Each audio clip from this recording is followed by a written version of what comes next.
80കൾക്ക് കേരള സമൂഹത്തോട് എന്താണ് പറയാനുള്ളത്? ഇന്ത്യയിലെ സ്വാതന്ത്ര്യദിനം കേരളത്തിലെ കുട്ടികൾ അന്ന് എങ്ങനെയാണ് ആഘോഷിച്ചത്? 75 വർഷങ്ങൾക്ക് മുമ്പ് കേരളത്തിലെ രാഷ്ട്രീയ സാമൂഹ്യ സാഹചര്യങ്ങൾ വിശദീകരിക്കുകയാണ് എറണാകുളം ജില്ലയിലെ നീലീശ്വരം സ്വദേശി കെ ടി ജോസഫ് എന്ന 86കാരൻ്റെ വിശേഷങ്ങൾ. കോനക്കുടി നീലീശ്വരം, കോനക്കുടി തോമ, മകൻ ജോസഫ് എന്ന് ലേറ്റേഴ്സിലൊക്കെ അപ്പോൾ തന്നെ പാപ്പുന്ന് അറിയപ്പെടുന്നു. ജോസഫിൻ്റെ തൊഴിൽ മേഖല എന്തായിരുന്നു? എൻ്റെ തൊഴിൽ, ഞാൻ വിദ്യാഭ്യാസ കാലമല്ലായിരുന്നു അന്നാളിൽ. വിദ്യാഭ്യാസ കാലം 1947 ഓഗസ്റ്റിന് ഞാൻ മൂന്നാം സ്റ്റാൻഡേർഡിൽ പഠിക്കുന്നു. ഇന്ത്യക്ക് സ്വാതന്ത്ര്യം കിട്ടിയ ആ സമയത്ത് ഞാൻ 3ാം ക്ലാസ്സിൽ എന്നെ പഠിപ്പിച്ച സാറ് നമ്മുടെ ജഡ്ജിയുടെ അപ്പച്ചൻ ജോസഫ് സാറാണ് മാണിയത്ത. 3ാം സ്റ്റാൻഡേർഡ് അന്ന് 3ാം ക്ലാസ് എന്ന് പറയുന്നത്. അത് ഏത് സ്കൂളാണ് പഠിച്ച സമയത്ത്? ചേരാനല്ലൂർ സെൻറ്റ് സേവേഴ്സ് സ്കൂൾ, പള്ളിയുടെ സ്കൂളാണ്. സെൻറ്റ് സേവേഴ്സ് ചർച്ച് സ്കൂളാണ്.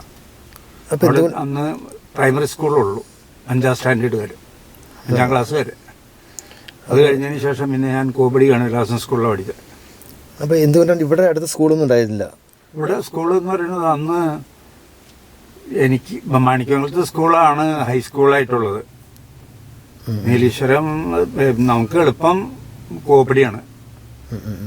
ചേരാനല്ലൂരിൽ നിന്ന് അങ്ങോട്ട് പഠിക്കാനായിട്ട് എനിക്ക് എളുപ്പം. ഞാൻ അമ്മ വീട്ടിൽ താമസിച്ചാണ് പഠിച്ചത്. എന്നെ പ്രസവിച്ച ഉടനെ എൻ്റെ അമ്മ മരിച്ചിട്ട് അമ്മ വീട്ടിൽ തന്നെയായിരുന്നു. ഞാൻ 1961 നീലീശ്വരത്തേക്ക് വന്നത്. ഓ അത് ശരി. അപ്പോൾ നിങ്ങൾ ഇവിടുത്താരല്ല? അല്ല, ഞാൻ 21 വയസ്സ് വരെയും ചേരാനല്ലൂരായിരുന്നു.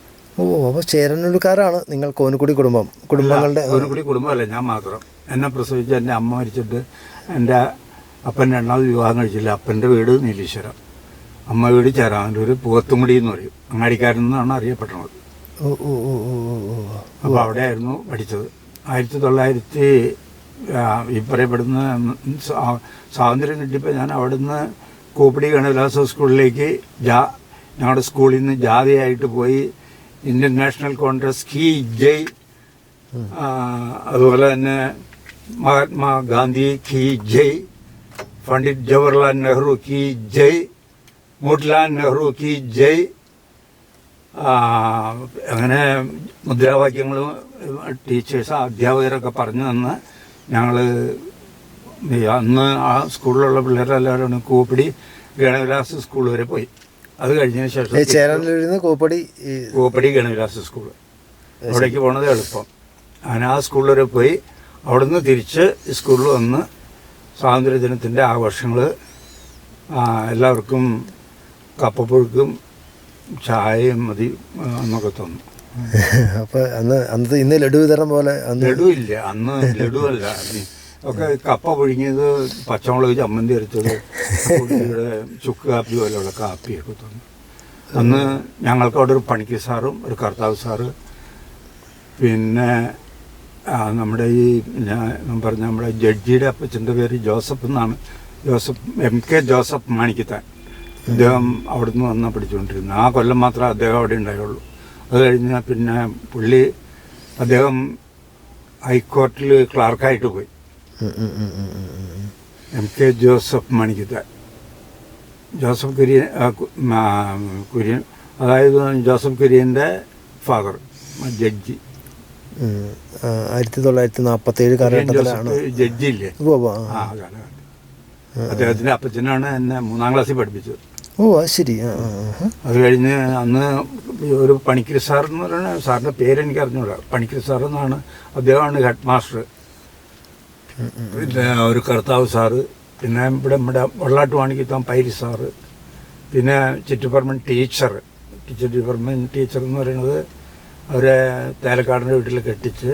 അപ്പോൾ ആ ടീച്ചർ, ഇങ്ങനെ 5 ടീച്ചേഴ്സ് ഉണ്ടായിരുന്നു. 5ാം ക്ലാസ് വരെ അവിടെ ഉണ്ടായുള്ളൂ. അന്ന് ആ കാലഘട്ടത്തിൽ അവരുടെ വസ്ത്രധാരണ രീതിയൊക്കെ എങ്ങനെയായിരുന്നു? അധ്യാപകർ കയ്യില്ലാത്ത ഷർട്ടും മുണ്ടുക അധ്യാപകർ. മറ്റേ ടീച്ചർ ചെരുപ്പുണ്ട്. ടീച്ചർ ഈ എന്താണ് നമ്മുടെ മന്ത്രോടി സാരിയൊക്കെ ഇല്ലേ, അതേമാതിരിയുള്ള സാരിയൊക്കെ ചുറ്റിയാണ് വരിക. എന്തായിരുന്നു ജോസഫേട്ടൻ്റെ ഒരു വസ്ത്രം എന്തായിരുന്നു? എൻ്റെ വസ്ത്രം എനിക്ക് അന്ന് അപ്പാപ്പൻ തന്നത് ഈ എന്താണ് ഈ തൊഴിലൊക്കെ ഇതുള്ള നിക്കറ് പിന്നെ ബാഡി അതാണ് സ്കൂളിൽ തന്നുകൊണ്ടിരുന്നത്. ബാഡി എന്ന് പറഞ്ഞാൽ എന്താണ് മനസ്സിലായില്ല? ഈ വരക്കൈ ഇതുള്ളത് അന്ന് റേഷൻ തുണിയാണ്. ആ തുണി കിട്ടുമ്പോൾ അതിന് വരും. പിന്നെ നിക്കറിനൊക്കെ തുണി അവിടുന്ന് തരും. സ്കൂളിലെ അനുഭവങ്ങളെല്ലാം ഓർത്തിരിക്കുന്നുണ്ടോ? സ്കൂളിലെ അനുഭവങ്ങൾ ഞങ്ങൾ പള്ളി സ്കൂളാണല്ലോ. ഇപ്പോൾ പ്രാർത്ഥന, രാവിലെ പ്രാർത്ഥന വന്നു കഴിഞ്ഞാൽ പ്രാർത്ഥന കഴിഞ്ഞതിന് ശേഷം ഓരോ ക്ലാസ്സിൽ പോയി അന്നത്തെ പ്രാർത്ഥന. അന്നത്തെ ഒരു ദിനചര്യകളൊന്ന് പറയാൻ പറ്റുമോ? ഈ 47 ഞാൻ രാവിലെ കാലത്ത് കാപ്പി കുടിക്കും. കടുങ്കാപ്പി, മധുരം പഞ്ചസാരയൊന്നും ഇടില്ല. ചിലപ്പോൾ ശർക്കര ശർക്കരയൊക്കെ ഉണ്ട്. അത് അടിച്ചു വിട്ടിട്ട് കാപ്പിയും കുടിച്ച് അതിരാവിലെ. അത് കഴിഞ്ഞതിന് ശേഷം എപ്പം എനിക്കും 6 മണിക്ക് എണീക്കും. അപ്പനൊക്കെ ഇവിടെ താമസിക്കണത്. എൻ്റെ അപ്പാപ്പൻ്റെ അടുത്താണ് ഞാൻ. അമ്മ വീട്ടിൽ ചേരാനല്ലൂർ. ഞാൻ ആദ്യം പറഞ്ഞില്ലേ, എന്നെ പ്രസവിച്ച് 28 കഴിഞ്ഞപ്പോൾ എൻ്റെ അമ്മ മരിച്ചു. അമ്മയ്ക്ക് ടൈഫോയിഡ് പനിയായിരുന്നു. അന്ന് ടൈഫോയിഡ് ഒന്നും വന്നു കഴിഞ്ഞാൽ ആശുപത്രി ഒന്നുമില്ല നേരെ. അപ്പോൾ അത് കഴിഞ്ഞാൽ പെരിയാറ്റിൽ കുളിക്കാൻ വന്നു. കുളി കഴിഞ്ഞ് വീട്ടിൽ വന്ന് കിടപ്പായിട്ട് 4-5 ദിവസം കഴിഞ്ഞപ്പോൾ മരിച്ചു. അമ്മയെക്കുറിച്ചുള്ള ഒരു ഓർമ്മ പോലും ഇല്ല? അമ്മേനെ കണ്ടിട്ടില്ല. അങ്ങനെ ഒരു കഴിഞ്ഞ കടുത്ത പ്രതിസന്ധിയിലൂടെയാണ് ജീവിതം മുന്നോട്ട് പോയതില്ല. അമ്മയില്ലാതെ വളർന്നൊരു കുട്ടിയാണ്. അതെ. ആ സങ്കടങ്ങളൊക്കെ എങ്ങനെ അതിജീവിച്ചു? എന്നെ അമ്മ പോലെ വളർത്തിയത്. അമ്മയുടെ അമ്മ. പിന്നെ 2 ഇളയമ്മമാർ, അവരൊക്കെ അമ്മ പോലെ വളർത്തിയത്. നല്ല ഓർമ്മയുണ്ട്. സ്കൂളിൽ പോകുമ്പോൾ മറക്കാനാവാത്ത എന്തെങ്കിലും അനുഭവങ്ങൾ ഓർക്കണ്ടോ?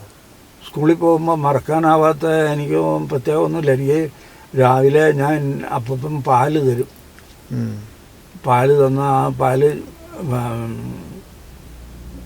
ഒരു 4-ാം ക്ലാസ്സിലും 3-ാം ക്ലാസ്സിലൊക്കെ പഠിക്കുമ്പോഴാണ് അടുത്ത അവിടെ ഒരു ചായക്കട കൊണ്ട് കൊടുത്തു കഴിഞ്ഞാൽ ആ പാല് 7 തുടം കൊള്ളുന്ന തുടമെന്ന് പറയണത് 7 തുടം കൊള്ളുന്ന കുപ്പി, ഒരു കുപ്പി പാല് കൊണ്ട് കൊടുത്തു കഴിഞ്ഞാൽ 5 അണ കിട്ടും.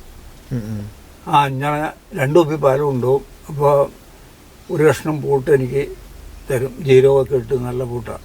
ആ പൂട്ടൊക്കെ തിന്ന് അത് കഴിഞ്ഞതിന് ശേഷം ചായയും കുടിച്ച് അത് കഴിഞ്ഞൊരു 9 മണി ആകുമ്പോഴേക്കും കഞ്ഞി തരും.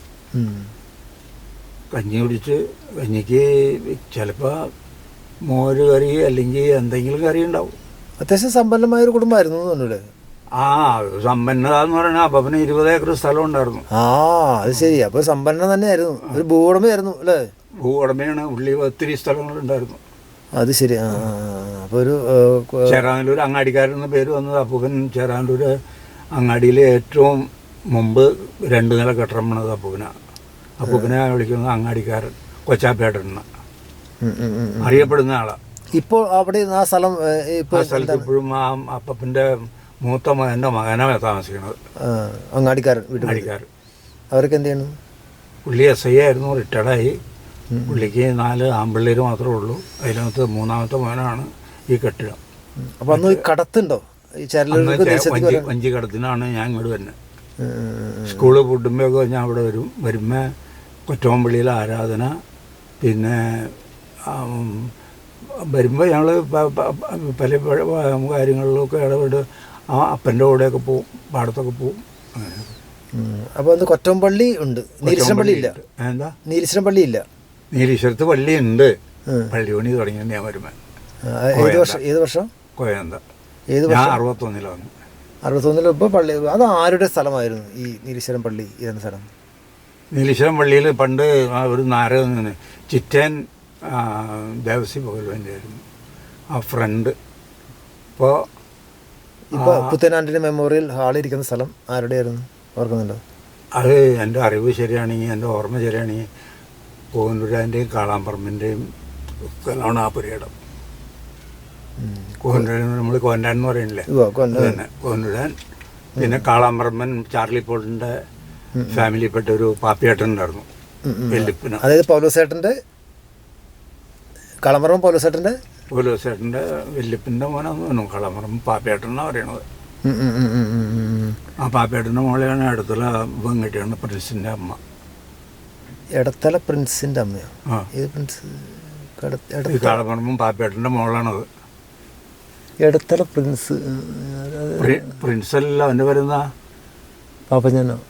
പാപ്പച്ചനല്ല. അവിടെ കുറേ മുന്നേറി താമസിക്കുന്ന ആ ജോർജിൻ്റെ മോൻ്റെ വരുന്ന എടത്തല ജോർജിൻ്റെ സുബിനോ? എടത്തല ജോർജിൻ്റെ സുബിനല്ലേ? സുബിൻ ജോർജ്. സുബിൻ ജോർജിൻ്റെ അമ്മ ഈ പറയപ്പെടുന്ന പാപ്പേട്ടൻ്റെ മോള. അതിൽ ഒരു ആങ്ങള ലാസറുണ്ട്. ലാസറിന് തലോട്ടയാണ് എൻ്റെ. ഇപ്പം പിടി. സുബിൻ്റെ അമ്മ കളമ്പറമ്പനാണ്.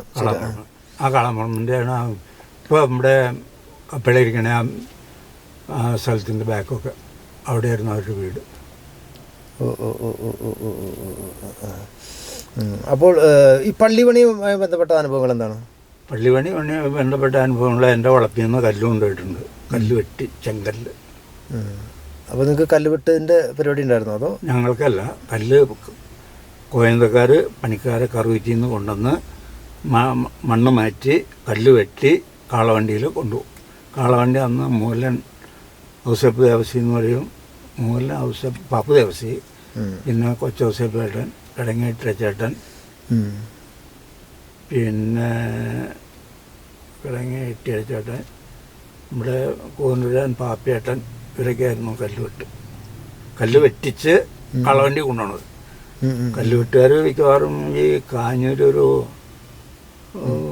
കുറച്ച് പേരുണ്ടായിരുന്നവരാണ്. പൗലോസേട്ടനാണ് അതിൻ്റെ നടത്തിപ്പൊക്കെ.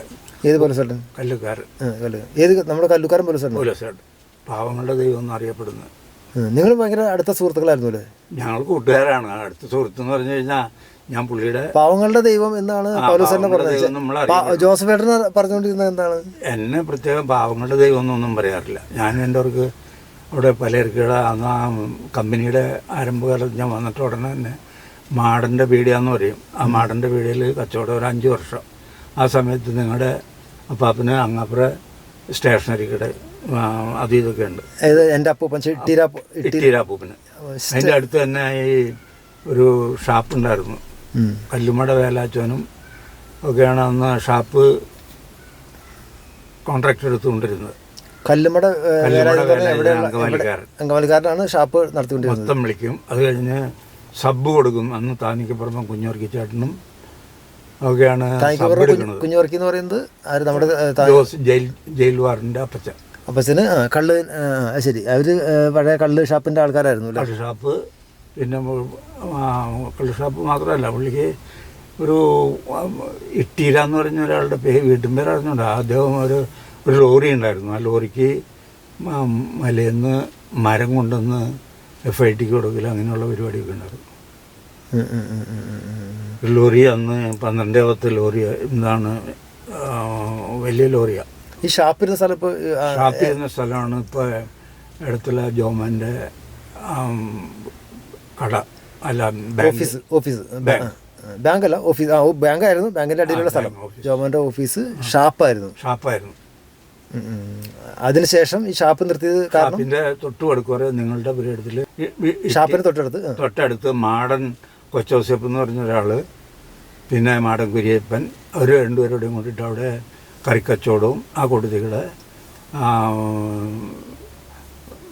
തിരിച്ച കള്ളും കൊടുന്ന് ഷാപ്പിൽ നിന്ന് കള്ളു കൊണ്ടുവന്ന് അവർ കൊടുക്കും.